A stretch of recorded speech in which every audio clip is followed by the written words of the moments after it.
અને આપણા તો દુનિયામાં નિયમ જ છે ને કે આપણને અહીંયા જેટલું મળતું હોય એના કરતા થોડુંક વધારે બીજી જગ્યાએ મળે એટલે આપણે જેને આપણને આપવાની શરૂઆત કરી છે એને મૂકી દઈએ બીજી જઈએ. આ નિયમ છે દુનિયાનો.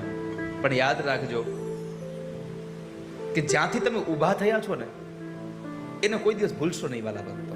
બસ જ્યાંથી તમે ઊભા થયા છો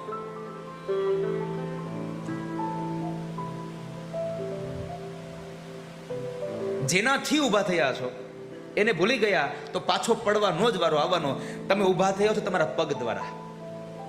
આ શરીર ઊભું છે શેના દ્વારા? પગ દ્વારા. આ પગને તમે ભૂલી જાવ તો આ પગની માવજત કરવાનું, ખાલી મોઢું જ બધું તમે માવજત કર્યા કરો, હાથ ખાલી માવજત કર્યા કરો, આ પગની માવજત જ ન કરો તો એક સમય એવો આવે કે એ પગ જ તમને ઊભા કરતાનું છોડી દે છે. આ સંસારમાં જ્યાંથી તમે ઊભા થયા છો, જેનાથી તમે ટકી રહ્યા છો એને કોઈ દિવસ ભૂલશો નહીં.